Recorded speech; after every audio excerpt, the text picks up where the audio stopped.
¿Cómo está? Me da gusto saludarlo. Bueno, pues hoy encuentro aquí en esta sala con alguien que es difícil de definir porque fundamentalmente es el arte lo que ha ido siendo el hilo conductor de su trayectoria, no solo en el tema de la música, una cantante con una voz muy especial, muy peculiar, reconocida y respetada, su voz y su talento musical, pero también con antecedentes de bailarina, con una carrera también formada en las artes plásticas, en la pintura, la escultura y la ilustración. Digamos, una mujer entregada y hecha de arte. Me da mucho gusto tener hoy aquí en esta mesa a Jaramar Soto para que nos platique, Jaramar, que nos platique sobre tu vida, tu trayectoria y lo que falta por venir. Encantada, tú dirás. Oye, pues tú empiezas muy temprano con el tema del arte. Yo que tú respirabas arte o a lo mejor desde tus primeros llantos cuando naciste ya los diste entonada, ¿no? Tú viviste por tu mamá, por tu abuela, prácticamente naciste en una cobija, en una cuna de arte, ¿no? Y mi padre, Y tu de padre manera también, muy sí. importante. Sí. Sí, así es, así es. En el DF.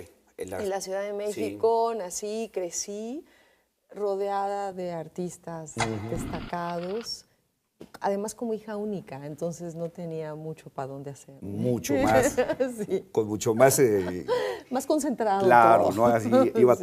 todo el arte para allá, hacia tu cuna. Platícanos, ¿cómo era ese ambiente de tu familia? ¿Cómo diste tus primeros pasos? ¿Cómo creciste en este ambiente? Porque ahí pues, aprendiste los primeros pasos de la música, ¿no? En ese entorno Sí, familiar. aunque fíjate que no era la música Bueno, empezaste mi con... primera elección. Sí. Yo iba a ser o bailarina o pintora, Sí. que eran los ámbitos que tenía más cerca, así como de manera inmediata. Mi madre era bailarina, de esto que se ha llamado la época de oro de la danza mexicana, Sí. cuando la danza contemporánea empezó a tener un auge muy, muy especial. Y era una época, además, en donde los artistas de las distintas disciplinas estaban muy cerca unos de otros. Convivían. Era un mundo más pequeño. Entonces, por ejemplo, los grandes pintores hacían escenografías para las coreografías de este movimiento dancístico, vestuarios, claro que sí. Los compositores de vanguardia en aquella época componían la música, se conocían. El mundo Los de escritores se metían Exacto, también. los escritores Sí, estaban claro. también muy cerca, eran amigos. Entonces, bueno, mi madre era bailarina, conoció a mi papá, porque mi papá en el inicio él fue un museógrafo muy destacado, pero en un inicio era pintor. Y trabajaba con don Carlos Mérida, este gran muralista, era el asistente de Carlos Mérida, que era padre de una de las coreógrafas destacadas de aquella época, de Ana Mérida, con quien mi mamá trabajaba. Mi mamá era como muy joven todavía y bailaba en estas compañías. Entonces, así se conocieron mis papás. Don Carlos creaba las escenografías para las coreografías de su hija. Entonces, así surgió esto. Y después mi papá se dedicó más bien a la museografía, descubrió que algo que le fascinaba hacer, que era viajar por México, era un gran conocedor del arte popular mexicano. Entonces hizo exposiciones memorables, no nada más de artes plásticas, como quien durante muchos años hizo la museografía de todas las exposiciones que se hacían en la Galería de Arte Mexicano de Inés Amor. Además, él estaba al frente de todo lo que sucedía en lo que es ahora el MOAC y en aquella época el Museo Universitario de Ciencias y Arte. Y bueno, él hizo el proyecto museográfico del Museo de Antropología, estuvo a cargo del Franz Mayer. En fin, era muy amigo de los pintores de aquella generación. Sí, yo era entonces la amiga de los hijos de todos ellos, íbamos a la misma escuela. Entonces crecí yendo a museos, viendo pintura, en las reuniones de mis padres, donde estaban todos ellos, acompañando a mi mamá. Esa era de las cosas más emocionantes. Un poquito iba a veces a ver sus clases, empecé a tomar clases de ballet desde muy chiquita, Pero acompañaba a mi mamá al teatro. Me quedaba entre bambalinas viéndola a ella bailar en el Palacio de Bellas Artes. Conocía las tripas del teatro, los camerinos, veía cómo corrían, cambios de vestuario, todo esto. Y algo que me parecía a mí mágico era ver cómo mi mamá, que era una mujer muy callada normalmente, introvertida, medio tímida, en el escenario explotaba y brillaba, sí. se llenaba de luz, era otra. Eso a mí me llamaba muchísimo la atención, ver, más bien me emocionaba, ver, poder sentir, porque yo no lo racionaba, no era algo que yo podía percibir racionalmente. No lo reflexionabas, lo sentías. Sí, y lo sabía. Y ver además de una manera inmediata cómo el arte llevaba implícito un enorme compromiso y una enorme convicción de lo que cada quien estaba haciendo y del camino a seguir. Eso yo lo veía en mi vida cotidiana. Sí, porque lo escuchabas en las discusiones, sí, en las exacto, pláticas. ¿no? Y las elecciones de vida que se hacían. Que no era, digamos, un asunto nada más de llegar y actuar, sino que había un razonamiento y un sentimiento atrás, ¿no? Sí, y una entrega y una razón de vida, ¿no? Además, yo crecí con mis papás hablándome mucho, sobre todo mi papá hablándome mucho de lo que yo podía hacer en mi vida. Mi papá desde muy chiquita me dejó claro, el que más hablaba conmigo, ¿no? Me dejó claro que esperaba mucho de mí. Que esperaba mucho de mí profesionalmente, pero que además yo podía hacer lo que se me pegara la gana, lo que yo quisiera y podía llegar. O sea, también te dio el impulso sí, emocional, ¿no? Sí, pero además me dejó claro que no se iba a conformar como que me quedara a medio camino, ¿verdad? Como que esperaba que yo hiciera cosas serias y grandes. Y que tenía que trazarme esas metas, que fijármelas y seguirlas. Entonces, bueno, yo estudiaba danza, pintaba y dibujaba todo el tiempo y estudiaba y era muy aplicada hasta que a los 17 años decidí que no quería esa presión, la presión que implicaba una carrera dancística, que no era lo mío. La hija de...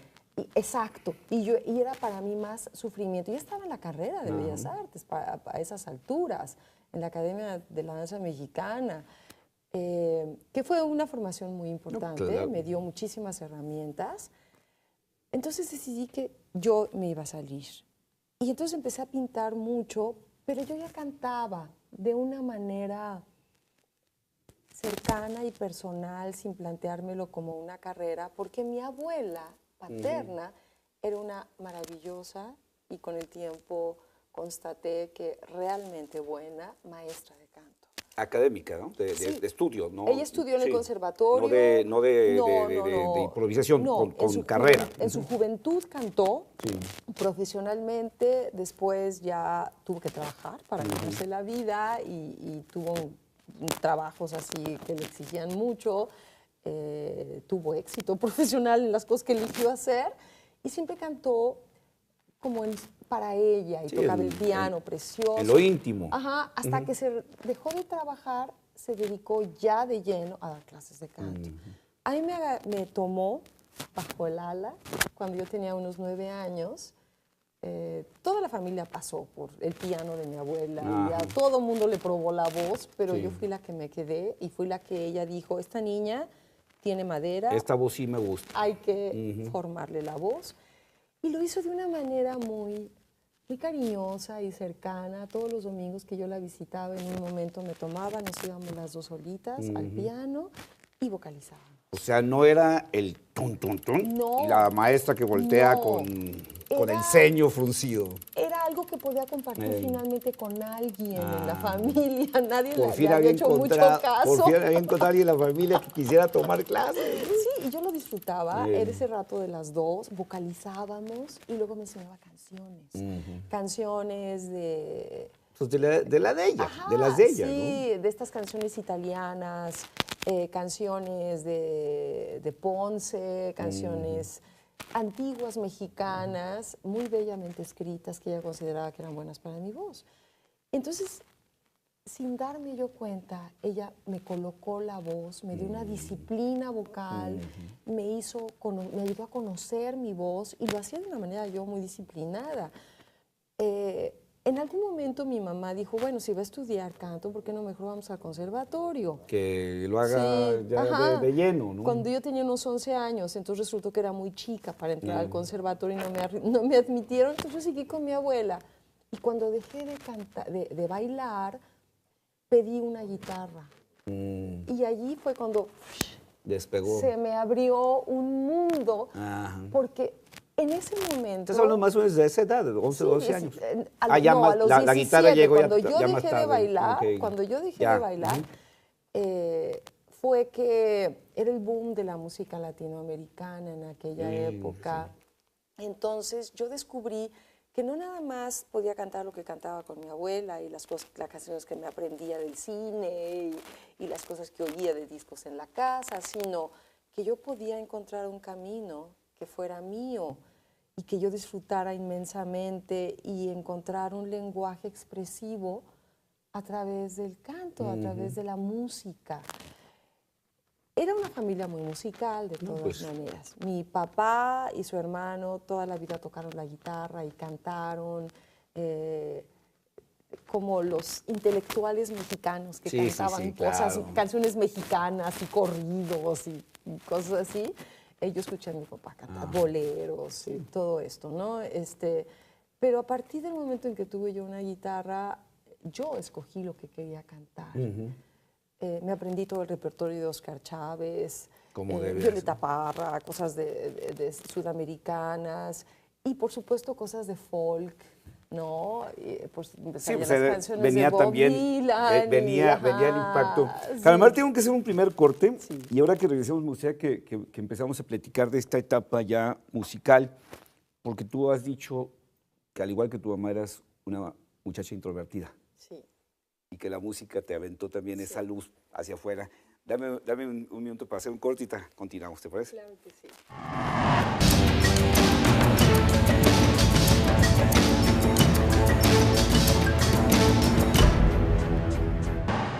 Con Jaramar Soto, artista por el lado que la veamos. Y bueno, estamos platicando de tu paso por la escuela donde estudiaste danza. Y bueno, pues esto era, digamos, hacer arte con el cuerpo, hacer arte con todo el cuerpo, digamos, de una manera silenciosa. La música acompaña al cuerpo, pero el cuerpo al final de cuentas está callado, está en movimiento. Pero luego descubres el canto. Y tú has comentado, te preguntaba antes de irnos al corte, que tú también fuiste una niña y una adolescente introvertida, como veías a tu mamá de pronto iluminarse en el escenario. Has platicado tú que a ti te pasaba lo mismo con la música. Yo no había descubierto el camino de transformación todavía, esa experiencia. Fue chistoso porque cuando yo era más pequeña no era en realidad introvertida, era seria y estudiosa, pero no era nada introvertida. Lo introvertido me vino con la adolescencia y con un periodo en el que se exacerbó, digamos, mi seriedad por el estudio, mi autoexigencia de ser como muy buena en las cosas que hacía. Y también una especie de viaje interior que inicié con la lectura, me volví una lectora obsesiva. Yo creo que descubrí un mundo interior en el que yo podía viajar a través de esas historias que leía. Entonces yo escribía y leía y dibujaba y iba a la escuela de danza, porque además era la época en que yo estudiaba ballet clásico. De una manera muy exigente y disciplinada en la carrera de danza. Fue justo hacia el final de mi periodo en la Academia de la Danza que empezamos ya, además de con clásico, con contemporáneo, que se me abrió un camino de expresión corporal que yo no había tenido oportunidad de explorar. Pero fue cuando decidí salirme, porque ya no me estaba satisfaciendo, estaba estaba yo sufriendo Sí. ya en ese mundo. Cuando empecé a cantar fue como, ese mundo que yo vivía leyendo, podía expresarlo a través de mis emociones cantando. Porque había letras. Sí, porque yo Acá sí decía había letras. cosas, Ajá. yo podía decir Sí. cosas y sonaba. Como te las habían dicho los libros a ti. Sí. Ahora tú podías Sí, decir. y la gente me escuchaba. ¿Qué leías, por ejemplo? Déjame interrumpirte. ¿Qué leías, por ejemplo, en esa época de avidez lectora? Sí, o sigue siéndola, pero en aquel tiempo, ¿qué leías? ¿Qué era lo que Novelas. te- Mira, yo estudiaba en una escuela gringa. El sistema educativo gringo, o por lo menos de esa escuela, nos exigía leer muchísimo, lectura. que es algo que yo agradecí siempre, ¿no? Teníamos listas de lectura, una biblioteca maravillosa, pero yo me leía mucho más de lo que me pedían. Entonces, leíamos a los grandes autores de la Literatura. literatura universal, pero yo empecé a leer otras cosas Sí. y otras cosas. Y también ya por esas épocas leía a los escritores latinoamericanos, ¿no? Del boom. Del boom latinoamericano. Ajá. Que era todo muy mágico Pues y era- con personajes muy fuertes y emocionantes. Maravilloso, sí. Ajá, sí. Entonces, eso leía yo muchísimo.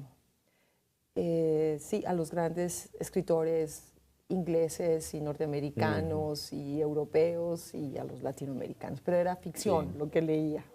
Y acá encuentras entonces esa posibilidad de Sí, expresión terrible, sí. ¿no? Y la poesía en las por letras, supuesto. las canciones con un contenido.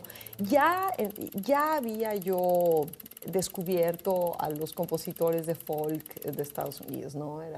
Por supuesto, me sabía todas las canciones de los Beatles, pero ya era la época en que yo ya podía conocer la música de Paul Simon y de Bob Dylan y estos textos que yo me aprendía de memoria. Por supuesto. Y eso ya lo podía yo cantar y hacer mío. Esa cuestión de hacer Sí. mía esa música fue mi descubrimiento. O sea, digamos, era ya tu expresión, ya no Sí. era la expresión de tu papá, de tu mamá, de la Exacto, abuela, era sí. ya tu expresión. Sí, Ya era pero- Jaramar ajá. expresándose, ¿no? Con todo lo que había recibido. Sí. O sea, te habían llenado de cosas, pero decías, ahora sí, ahora con esto yo voy a hacer Sí. esto, ¿no? Y ahí ya no me decían lo que tenía yo Sí. que cantar, ni cómo tenía yo hacia dónde tenía que avanzar. Fue mi propio mundo el que fui armando. De la Y misma... das tus primeros pasos con el canto, con el nuevo canto. Sí, latinoamericano. Sí, además sucedió algo que fue muy, muy importante, que fue lo que me permitió todavía más encontrar un mundo propio, que fue que me fui a vivir fuera de México. Fuiste a Estados Unidos, ¿no? No, Ah, te fuiste. ya había vivido habías ido a de chica a Estados sí. Unidos. Luego te fuiste a Europa. Me fui a Europa. Sí. A los 19 años Sí. conseguí una beca, me fui 3 años a Europa y ahí fue cuando ya me iba yo con mi guitarra y todo, cuando yo encontré mi propio universo expresivo sin la sombra que fue muy benéfica, pero que ya me estaba empezando a pesar de mis padres. Sí, no me fui tanto porque quisiera liberarme de su presencia, se abrió la oportunidad y después me di cuenta de que fue muy afortunado. Sí, porque te permitió Sí, precisamente, sí. digamos, ya tener toda la libertad de hacer tu propio mundo, de hacer tu propia... Sí. ¿Y cuándo se da tu primera ocasión, que recuerdes así con toda claridad, que te presentaste ante un público, no ante los amigos, no ante la familia, ante un público y que sentiste que eras cantante? Fue allá en Europa. ¿Allá? Sí, allá en Europa. Para empezar, yo era parte de un grupo de mexicanos que estábamos becados estudiando allá y mis amigas mexicanas se dieron cuenta de que yo era una herramienta muy útil para hacer amigos. Sí. Porque traía mi guitarra, canta. Me decían, ponte a cantar. Inmediatamente nos rodeaban. Vamos a una reunión, pero tráete la guitarra, ¿no? Sí, bueno, eso sí, ¿no? Así obligatorio. Y empecé a hacer amistades y poco a poco empecé a incursionar en asuntos, pues ya, si no eran profesionales, porque rara vez cobraba. Sí, digo, no te pagaban, pero ya te presentabas, ¿no? Sí, de hecho fue en Europa que grabé por primera vez, ya en un estudio profesional y un disco profesional que tuvo salida a las tiendas. ¿Allá? Allá vivía yo primero en Italia, empecé a cantar en muchos lugares, me hice amiga de italianos que hacían música y de gente, pero más que nada en festivalitos y cosas que de pronto, ay, puedes venir venir y cantar unas canciones? Sí. O me invitaban músicos, igual estudiantes, ¿no? Pero en Francia después, un amigo de mi padre, un escultor maravilloso, me dijo, a ver, ya está bien de que cantes aquí con nosotros, ¿verdad? Vamos a un lugar. Y Vamos yo, a tomar entonces esto en serio. me llevó a una especie de peña que había allá donde años antes había cantado Violeta Parra y gente así. Y me presentó con los músicos. No es que los conociera él, ¿verdad? Pero dijo, a ver, ella es una muchacha mexicana que canta, ¿no la invitarían a que cantara un par de canciones con ustedes ahorita? Y pues dijeron, pues sí, ¿verdad? Entonces ya me subí y les dije, a ver, ¿me pueden acompañar a estas cosas? Nos hicimos amigos, empecé a cantar de pronto con ellos y por medio de ellos conocí a otros. Entonces de pronto unos músicos colombianos me invitaron a ser parte de un disco que les habían comisionado de folclore colombiano. Entonces necesitaba una voz femenina para cantar varias canciones y yo fui esa voz femenina. Entonces es un disco que tuvo muchísima difusión, que todavía apenas hace unos años ¿Todavía se consigue? en entrevistas, ¿sí? no sé, pero en entrevistas, yo tengo el LP, en entrevistas me dicen, oye, tú grabaste en un disco de música colombiana que produjo a Bianca, ¿verdad? Yo digo, ¿cómo saben eso? ¿Cómo supieron? No, pues trascendió, Sí. digo, no fue un disco que quedó ahí. Exacto. Y de pronto a amigos míos y a mí nos invitaban a festivales y también la primera vez que entré a un estudio profesional, que para mí fue oír mi voz grabada, fue porque un amigo mío que estudiaba cine me pidió que grabara yo el tema de la película que iba a ser su tesis, del cortometraje que iba a ser su tesis, que era sobre un cuento de García Márquez. Entonces, él consiguió todo, el estudio de grabación. Puras colaboraciones, pero nada de lana, sí, ¿verdad? Sí, entonces, no, por el disco de colombiano sí ya me sí te pagaron. ahí Fue tu primer ahí sí me ingreso, pagaron. así, Sí, bueno. claro que en estas otras cosas no, pero este amigo para su película hizo que yo me dio la posibilidad de entrar a un estudio de grabación francés profesional, en donde oí mi voz grabada, en estudio, todo. Con profesionalismo. Sí. Entonces, eso fue lo primero. Y regresando a México, obviamente, lo primero que hice fue buscar dónde cantar. Llegando a México, un primo mío me organizó un par de recitales en la UNAM. Órale. Porque fue, híjole, tienes que cantar aquí, a ver qué te organizó. Era muy movido en la Después de su éxito en Europa.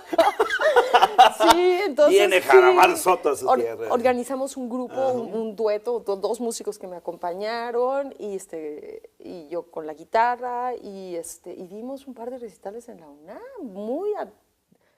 no cobramos ni nada, pero con mucho público. Después ya me vine a vivir a Guadalajara a los poquitos meses y inmediatamente me conecté y busqué chamba. Aquí ¿Dónde podía cantar?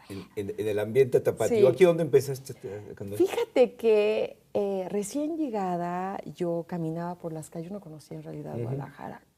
Trabajaba en un centro de diseño, yo había estudiado diseño y como pago de mi beca, de la beca que yo había tenido, me invitaron a trabajar en un centro que abrió CONACYT, quien me había dado la beca, un centro de diseño. Ajá. Entonces yo trabajaba allí como diseñadora y caminaba pues, por la ciudad y conocía. Y un día caminando por las calles, por ahí por Vallarta, y una calle transversal que no me acuerdo cómo se llama, oí música. Y me di cuenta de que era una especie de centro cultural, peña.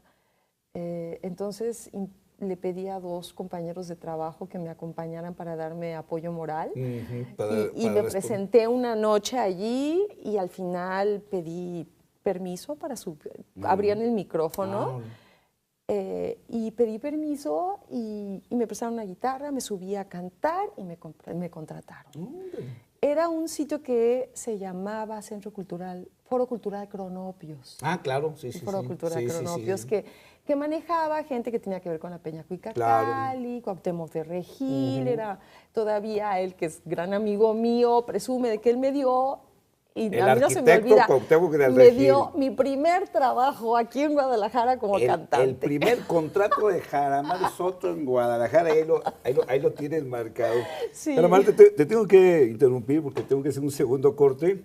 Enseguida que regresemos me gustaría que me sigas platicando esta etapa, pero luego descubres las canciones antiguas españolas. Sí, muy pronto después. Y que entremos a ese tema que Claro. creo que ha sido tal vez una de tus marcas Sí, por importantes supuesto. en tu carrera.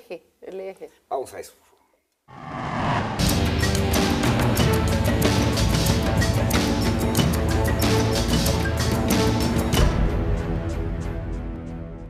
Continúo aquí con mucho gusto escuchando esta historia de Calamar Soto, de autodescubrimiento y estos descubrimientos que has hecho en tu vida. Bueno, entonces empiezas ahí en Cronopios, Sí, tu primer trabajo, mi primer trabajo digamos, profesional como cantante en Guadalajara. en Guadalajara. ¿Y Sí. luego qué sigue de ahí? Estando allí, empecé a hacer duetos con músicos de los que había allí, etcétera, pero era básicamente allí el Foro Cultural Cronopios. Y allí encontré a un antiguo amigo de mi padre, Manuel Oropesa, que un museógrafo que trabajaba en el Museo Regional y se había venido de México a vivir a Guadalajara y tenía una compañía de teatro. Resultó que él era amigo de Cuauhtémoc y de varias personas que fui conociendo. Y un día me dijo, oye, voy a montar una obra de Valle Inclán. ¿Por qué no montas un programita de canciones antiguas españolas para acompañar la obra de teatro? ¿Tú qué dijiste? ¿Y eso qué es? Exacto. Yo dije, yo no sé canciones antiguas españolas. Y me dijo, tú no te preocupes, yo te presto discos. Entonces, él me prestó discos y yo, desde mi desconocimiento absoluto de esa música, escogí las que me gustaron. Le pedí a un amigo guitarrista que me ayudara a montarlas y las montamos. Era un programa pequeño porque iba a ser como para abrir la obra. Y pasó una cosa insospechada. Descubrí que mi voz era otra cantando esas canciones, que eran bellísimas, que me salían muy bien.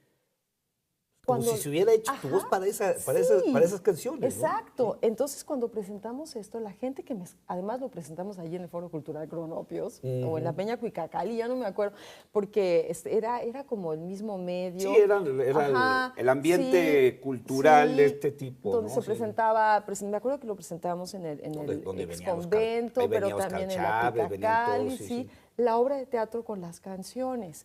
La gente que me había escuchado, que me escuchaba desde hace tiempo cantar, me dijo, ¡qué bárbara! Esto es lo que tienes que cantar, te sale súper bien, está precioso. Y me di cuenta de que tenían razón, entonces yo a partir de ese momento no dejé de cantar esas canciones. Pasó lo de la obra de teatro, pero paralelamente a lo que hacía yo con la nueva canción, Canto Nuevo y todo esto, seguí cantando y buscando más repertorio y además lo que sucedió fue que me descubrió la gente que sí hacía música antigua en serio. Fui descubierta por ellos, por los festivales. Era la época en que ya estábamos formando, o ya habíamos formado el Grupo Escalón, que fue mi primer grupo ya profesional, con un proyecto, claro, con discos que grabamos. Pero yo seguía haciendo estas canciones antiguas y participando en festivales de música antigua. Hasta que cuando Escalón llegó a su fin, porque éramos 3 y uno se fue a vivir a Estados Unidos, etc. Y entonces quedaban 2. Sí, exacto. Entonces, pues donde me quedé yo fue en el mundo de la música antigua, que era en mi ámbito natural. Sí.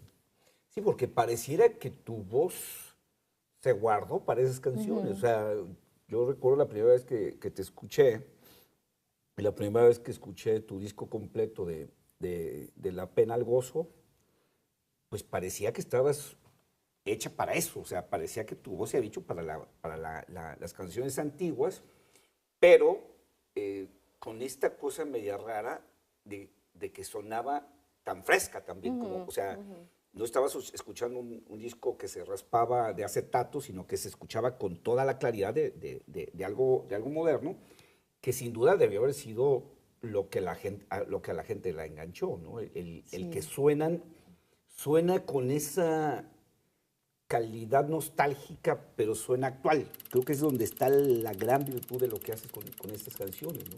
Y lo que hice siempre, porque como yo no venía del lado académico, Sí. no llegué a esta música del lado por Que el fue lado una virtud. académico, una gran Porque si suerte, te una hubieras gran puesto fortuna. a producirlas con esa visión, pues a lo Sí. mejor no engancha. Claro. Pero esa cuestión fue una gran virtud el haberlos hecho nuevas.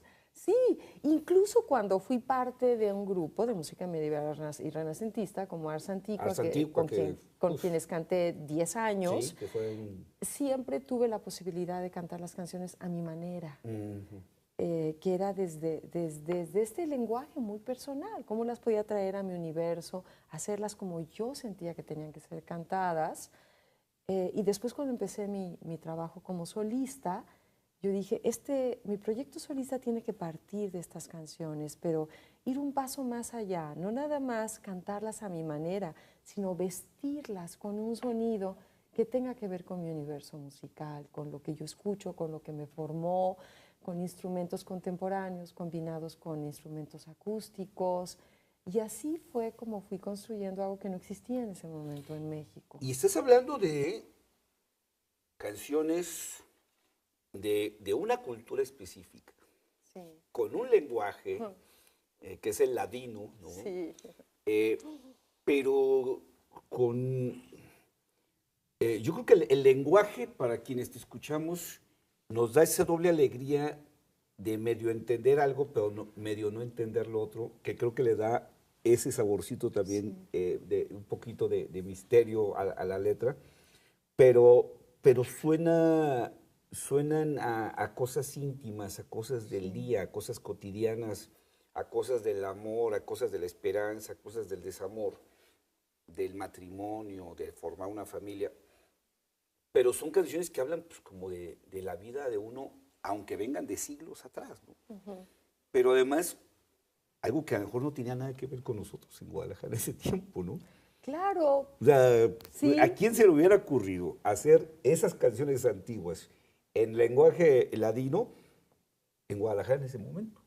Pero creo que fue una gran aportación. Y en México, En México, además, claro. Sí, porque tú no sí. venías de la comunidad judía, tú no, No, para tienes nada, que yo ver no con soy la comunidad. sefaradí, Sí, de chica sí tuve muchos compañeros judíos, Sí. pero no, la música sefaradí para mí era completamente extraña. se Me la hubiera encontré. esperado de alguien de Ajá. esa ascendencia, ¿no? Me la encontré y descubrí varias cosas. Para empezar, que eran canciones bellísimas, que me Preciosas. hacían descubrir un universo melódico, que hacían crecer mi voz, que me hacían descubrir matices, formas de usar la voz que yo no había probado antes, pero que además emocionaban a quienes la escuchaban. Eso creo que es un asunto importante. Había un público que no tenía nada de conocedor, eran jóvenes, además había algo como en el ambiente, en la nueva música que se estaba haciendo en el mundo del rock y en otras cosas de fusión en el mundo, se estaban buscando estas fusiones con las músicas tradicionales,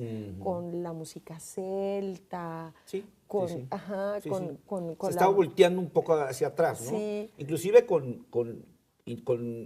intentando tratar de buscar cómo se hacía la música entre los mayas, entre los aztecas. O sea, También, había una búsqueda hacia también. atrás Ajá, de qué había pasado sí, con la los música. grupos de ¿no? rock mexicano Sí. buscaban esas cosas, Así como es. Chuck Moll. Chuck Moll, Sí, ¿no? y mucho también a las tradiciones, a las Sí. músicas antiguas tradicionales de los distintos países, las percusiones africanas, la Sí. música de Medio Oriente, y esto tenía mucho de exótico lo que yo hacía. Es que si nos vamos a esta música que es hermosa, sin duda, son canciones hermosas, tienen todavía el toque árabe. Sí, por supuesto. O sea, la música tiene ese toque árabe, pero la letra tiene esa claridad de la cultura judía. Sí. Y las historias tienen que ver con nuestra vida cotidiana. Entonces, la musicalización más la letra más tu voz, pues claro que hacían unas cosas maravillosas, Sí. ¿no? Entonces pasó algo muy bonito, que fue que ciertamente las canciones sefaradíes eran el centro Sí. de mi repertorio, lo que estaba yo eligiendo como solista, pero también cantaba cantigas antiguas españolas, romances, etcétera. Pero esto que era la música sefaradí fue descubierto por la comunidad sefaradí de la Ciudad de México cuando salió mi disco. Entonces, les dio mucho gusto porque finalmente tenían una intérprete. Sí. Y me buscó una persona que sigue siendo muy amigo mío, que era un gran conocedor de la tradición sefaradí.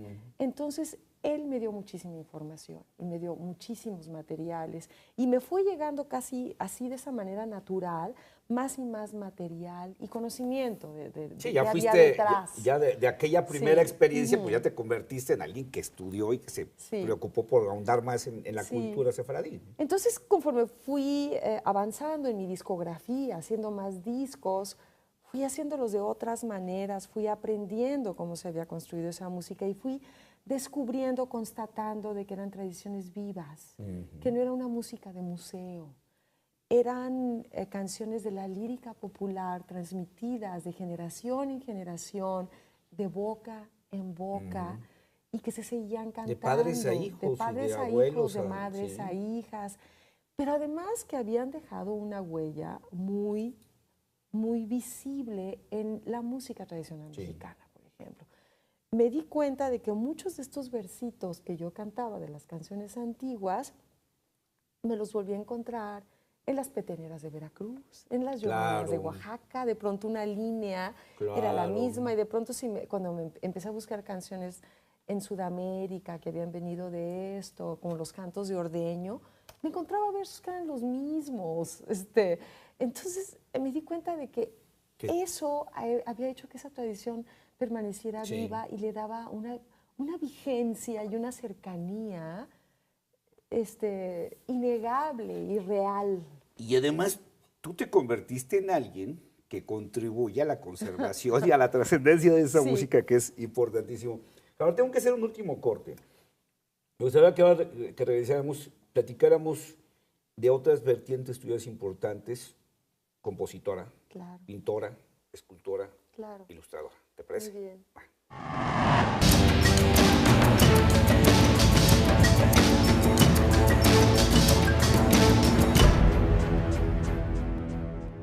Pues aquí continúo con Jaramar Soto en esta deliciosa plática que nos está llevando por todo lo que ha sido su trayectoria llena de arte por todos lados.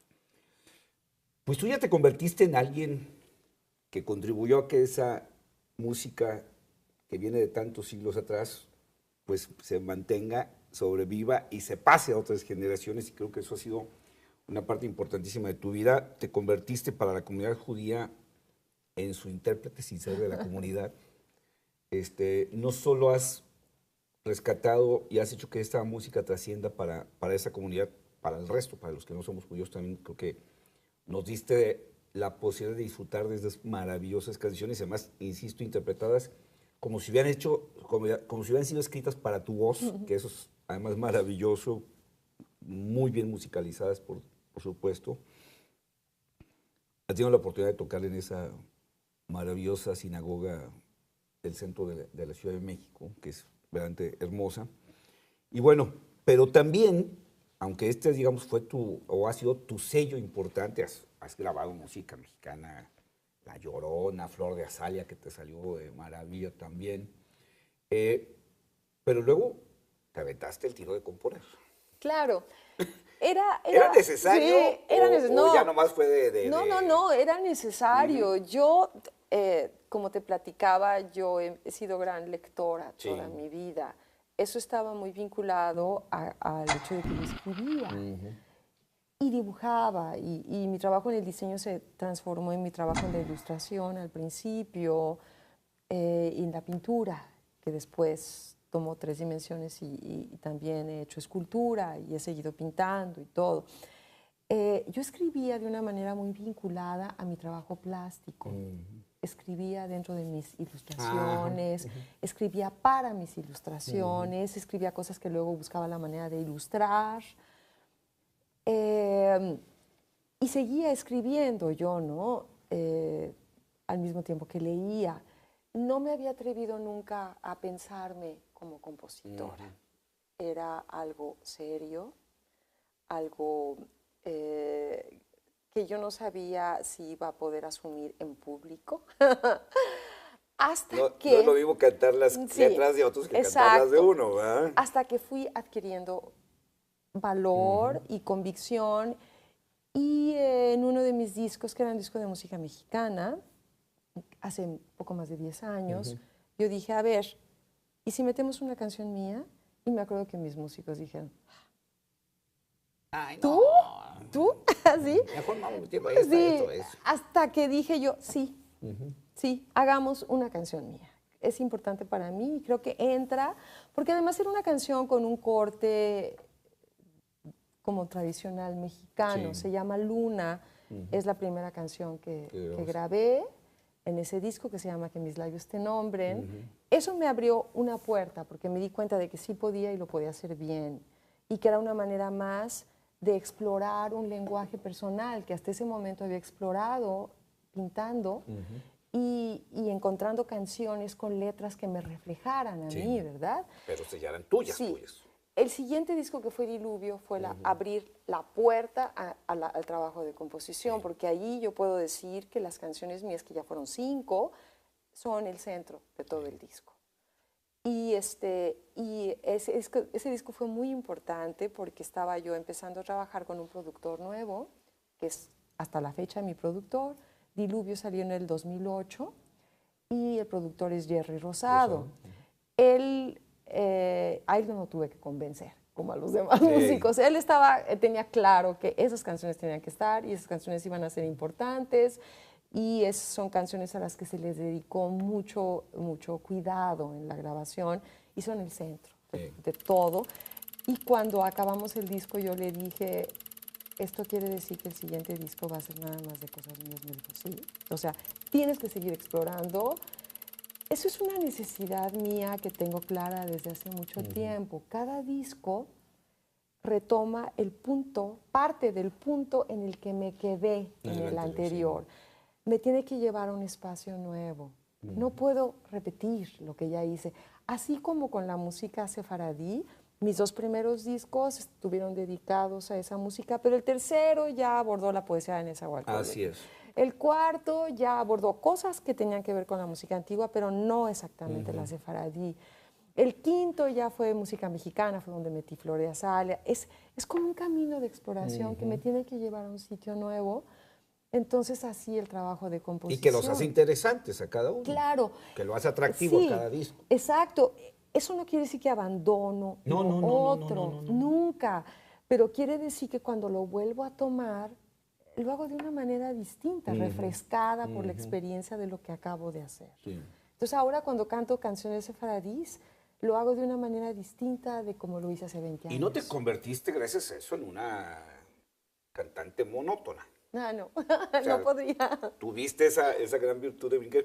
Y bueno, pues esto te llevó a recorrer el mundo, ¿no? Digo, te has presentado, pues quién sabe en dónde, en la India, en Holanda, en conciertos muy emocionantes, donde me doy cuenta de que cante yo en ladino, en español o en galaico portugués, puedo establecer un vínculo con un público alemán que no entiende para nada lo que estoy cantando y que se emociona y se pone de pie y aplaude. Y entonces allí me doy cuenta de que la música no tiene barreras ni fronteras de época, de idioma.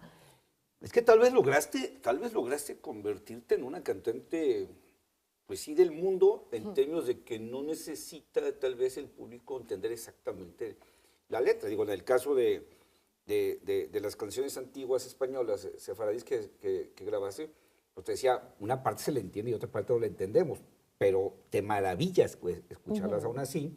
Pero bueno, pues has ido a todo el mundo, digo, si has tenido la oportunidad o te has abierto tú las puertas con tu talento, pues de ir a teatros, digo, ya no digamos los de México, que los has recorrido los más importantes, pues te ha llevado al mundo, ¿no? Te ha llevado hasta la India, ¿no?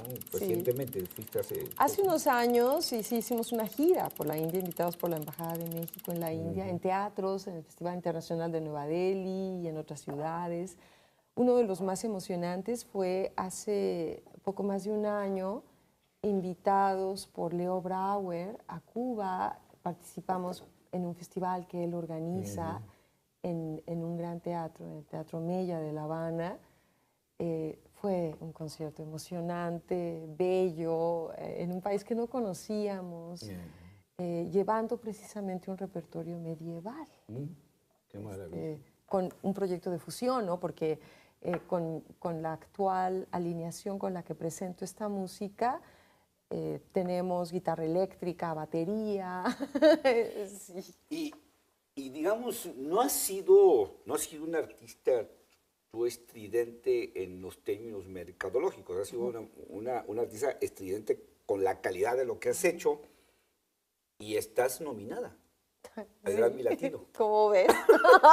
Estás nominada al Grammy Latino con este discazo que hiciste con el cuarteto, ¿verdad? Sí, es un disco maravilloso. Discazo. Es de esos proyectos para los que ya he desarrollado una convicción y un valor, así de decirle, maravilloso cuarteto latinoamericano, graben un disco conmigo. Sí. Quiero grabar un disco de canciones sefaradís para llevar estas bellas canciones a otro ámbito sonoro, con arreglos contemporáneos. ¿Quieren hacerlo? Que les quedó maravilloso, un discazo. Quedó precioso, quedó precioso. ¿Ese sí lo grabaron ahí? Lo grabamos en la sinagoga, Justo Sierra. Sí, ahí va. El cuarteto no graba en estudio, entonces tanto ellos como yo habíamos dado conciertos allí. Y no, pero yo creo que además agarra un sabor grabar fue mágico. Fue mágico. Pues es impresionante. No nada más la acústica, sino la carga histórica, emotiva. Lo que representa estar en la sinagoga, en lo que fue la sinagoga más importante de la Ciudad de México, que fue la comunidad más importante de judíos en México. Entonces, un espacio que además es, no solo por su valor histórico y religioso, por lo hermoso que está el lugar, ¿no? Entonces, bueno, grabar ahí creo que se nota en el disco toda esa carga de la sinagoga ahí en cada parte, en cada pedacito del disco, ¿no? Y bueno, pintura, escultura, decíamos hace rato, bueno, pues empezaste a hacer arte con el cuerpo, luego con tu voz, has hecho unos montajes extraordinarios donde mezclas el canto con algo de danza, con la parte pictórica, con las artes plásticas, pero pues también tienes una carrera paralela sobre la de cantante en el tema de las artes plásticas. Sí, a la que no he dedicado el tiempo que le he dedicado a la música, porque la música es muy celosa, pero que está presente siempre y que busco siempre la forma de darle salida, ya sea en el escenario como parte de los espectáculos o en otros proyectos. Sí, es algo muy importante. Sabes, al principio yo decía, la música es algo que hago con otros. La pintura, la parte plástica es algo que hago conmigo misma, en donde hablo de mí, en donde exploro mis mundos interiores. Cuando empecé a componer me di cuenta de que podían encontrarse el mundo musical con ese mundo de exploración interior, porque me di cuenta de que mis canciones tratan de las cosas que yo pinto. Entonces mi más reciente proyecto, Sueños, es el sitio en el que se encontró todo eso. Sí. Oye, pues, ¿verdad? Siempre me da mucho coraje que se acabe el tiempo cuando hay mucho todavía que platicar. Jaramar.com.mx es tu página, ahí está tu música, ahí están tus proyectos, ahí está lo que sigue, lo que viene, tus presentaciones, para que quien quiera conocer qué sigue, qué estás haciendo ahorita y qué sigue, pues ahí lo encuentra, ¿verdad? Jaramar.com.mx para quien quiera seguir la huella y la música, y la pintura, y las presentaciones, y los conciertos, pues ahí lo encuentra, ¿verdad? Claro que sí. Pues te agradezco mucho que me hayas acompañado ahí, que me hayas ayudado a conocer más de esta trayectoria que has hecho, esta maravillosa trayectoria que has hecho, y bueno, una trayectoria que todavía va a dar para mucho. Eso espero, Gil. Así será. Espero que sí sea así. Bueno, pues muchas gracias. Y gracias a ustedes, como siempre, por acompañarnos.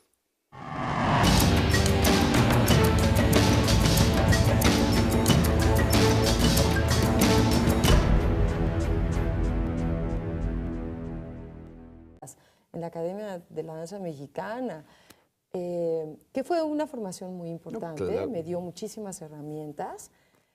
Entonces decidí que yo me iba a salir Y entonces empecé a pintar mucho, pero yo ya cantaba de una manera cercana y personal, sin planteármelo como una carrera, porque mi abuela paterna era una maravillosa y con el tiempo constaté que realmente buena maestra de canto. Académica, ¿no? Sí. De estudio, ¿no? Ella estudió en el Sí. conservatorio. No de improvisación, No, con carrera. En su juventud cantó Sí. profesionalmente, después ya tuvo que trabajar para ganarse la vida y tuvo trabajos así que le exigían mucho, tuvo éxito profesional en las cosas que eligió hacer y siempre cantó como para ella y Sí, tocaba el piano precioso. En lo íntimo. Ajá, hasta que se dejó de trabajar, se dedicó ya de lleno a dar clases de canto. A mí me tomó bajo el ala cuando yo tenía unos 9 años. Toda la familia pasó por el piano de mi abuela y a todo mundo le probó la voz, pero yo fui la que me quedé y fui la que ella dijo, esta niña tiene madera. Esta voz sí me gusta. Hay que formarle la voz. Y lo hizo de una manera muy cariñosa y cercana. Todos los domingos que yo la visitaba, en un momento me tomaba, nos íbamos las dos solitas al piano y vocalizábamos. O sea, no era el tun, tun, tun, No. y la maestra que voltea No. con Era- el ceño fruncido. Era algo que podía compartir Ey. finalmente con alguien en la familia. Nadie Por le fin había hecho mucho caso. por fin había encontrado a alguien en la familia que quisiera tomar clases. Sí, y yo lo disfrutaba, Bien. era ese rato de las dos, vocalizábamos y luego me enseñaba canciones. Canciones que yo podía percibir racionalmente. No lo reflexionabas, lo sentías. Sí, y lo sabía. Y ver además de una manera inmediata cómo el arte llevaba implícito un enorme compromiso y una enorme convicción de lo que cada quien estaba haciendo y del camino a seguir. Eso yo lo veía en mi vida cotidiana. Sí, porque lo escuchabas en las discusiones, Sí, en las exacto, pláticas. ¿no? ¿no? Y las elecciones de vida que se Que hacían. no era, digamos, un asunto nada más de llegar y actuar, sino que había un razonamiento y un Sí. sentimiento atrás, ¿no? Sí, y una entrega y una razón de vida, ¿no? Además, yo crecí con mis papás hablándome mucho, sobre todo mi papá hablándome mucho de lo que yo podía hacer en mi vida. Mi papá desde muy chiquita me dejó claro, el que más hablaba conmigo, ¿no? Me dejó claro que esperaba mucho de mí. Bueno. Que esperaba mucho de mí profesionalmente, pero que además yo podía hacer lo que se me pegara la gana, lo que yo quisiera y podía llegar. O sea, donde también yo te dio quisiera. el impulso Sí. emocional, ¿no? Sí, pero además me dejó claro que no se iba a conformar como que me Ajá. quedara a medio camino, ¿verdad? Como Sí. que esperaba que yo hiciera cosas serias y grandes. Y que tenía que trazarme esas metas, que fijármelas y seguirlas.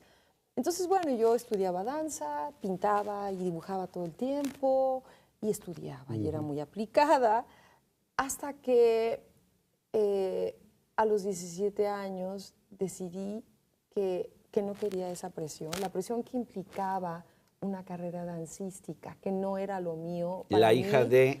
Exacto, y era para mí más sufrimiento. Yo estaba en la carrera de Bellas Artes a esas alturas. Aprendiste los primeros pasos de la música, ¿no? En ese entorno Sí, familiar. Aunque fíjate que no era la música mi primera elección. Sí. Yo iba a ser o bailarina o pintora, Sí. que eran los ámbitos que tenía más cerca, así como de manera inmediata. Mi madre era bailarina, de esto que se ha llamado la época de oro de la danza mexicana, Sí. cuando la danza contemporánea empezó a tener un auge muy, muy especial. Y era una época, además, en donde los artistas de las distintas disciplinas estaban muy cerca unos de otros. Convivían. Era un mundo más pequeño. Entonces, por ejemplo, los grandes pintores hacían escenografías para las coreografías de este movimiento dancístico, vestuarios, claro que sí. Los compositores de vanguardia en aquella época componían la música, se conocían. El mundo los de escritores se metían Exacto, también. los escritores Sí, estaban claro. también muy cerca, eran amigos. Entonces, bueno, mi madre era bailarina, conoció a mi papá porque mi papá en el inicio él fue un museógrafo muy destacado, pero en un inicio era pintor. Y trabajaba con don Carlos Mérida, este gran muralista, era el asistente de Carlos Mérida, que era padre de una de las coreógrafas destacadas de aquella época, de Ana Mérida, con quien mi mamá trabajaba. Mi mamá era como muy joven todavía y bailaba en estas compañías.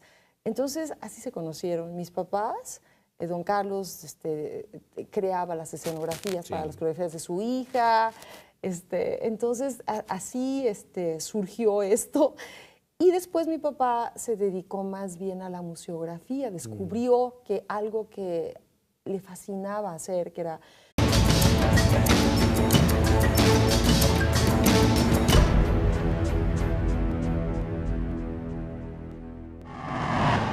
¿Cómo está? Me da gusto saludarlo. Bueno, pues hoy encuentro aquí en esta sala con alguien que es difícil de definir porque fundamentalmente es el arte lo que ha ido siendo el hilo conductor de su trayectoria, no solo en el tema de la música, una cantante con una voz muy especial, muy peculiar, reconocida y respetada, su voz y su talento musical, pero también con antecedentes de bailarina, con una carrera también formada en las artes plásticas, en la pintura, la escultura y la ilustración. Digamos, una mujer entregada y hecha de arte. Me da mucho gusto tener hoy aquí en esta mesa a Jaramar Soto para que nos platique, Jaramar, que nos platique sobre tu vida, tu trayectoria y lo que falta por venir. Encantada, tú dirás. Oye, pues tú empiezas muy temprano con el tema del arte. Yo creo que tú respirabas arte o a lo mejor desde tus primeros llantos cuando naciste ya los diste entonada, ¿no? Tú viviste por tu mamá, por tu abuela, prácticamente naciste en una cobija, en una cuna de arte, ¿no? Y mi padre, y tu padre de manera también, muy sí, importante. Sí, así es, así es. En el DF.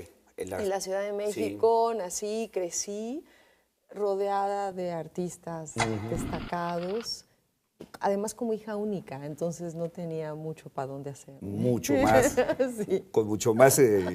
más concentrado. Claro, todo. ¿no? Así iba todo el arte para allá, hacia tu cuna. Platícanos, ¿cómo era ese ambiente de tu familia? ¿Cómo diste tus primeros pasos? ¿Cómo creciste en este ambiente? Porque ahí... Pues, viajar por México, era un gran conocedor del arte popular mexicano. Entonces hizo exposiciones memorables, no nada más de artes plásticas, como quien durante muchos años hizo la museografía de todas las exposiciones que se hacían en la Galería de Arte Mexicano de Inés Amor. Además, él estaba al frente de todo lo que sucedía en lo que es ahora el MOAC, y en aquella época el Museo Universitario de Ciencias y Arte. Y bueno, él hizo el proyecto museográfico del Museo de Antropología, estuvo a cargo del Franz Mayer.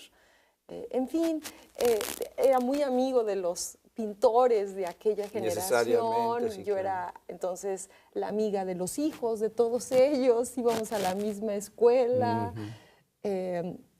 Entonces crecí yendo a museos, viendo pintura, en las reuniones de mis padres, donde estaban todos ellos, acompañando a mi mamá. Esa era de las cosas más emocionantes. Un poquito iba a veces a ver sus clases, empecé a tomar clases de ballet desde muy chiquita, pero acompañaba a mi mamá al teatro. Me quedaba entre bambalinas viéndola a ella bailar en el Palacio de Bellas Artes, conocía las tripas del teatro, los camerinos, veía cómo corrían, cambios de vestuario, todo esto. Y algo que me parecía a mí mágico era ver cómo mi mamá, que era una mujer muy callada normalmente, introvertida, medio tímida, en el escenario explotaba y brillaba, se llenaba de luz, era otra.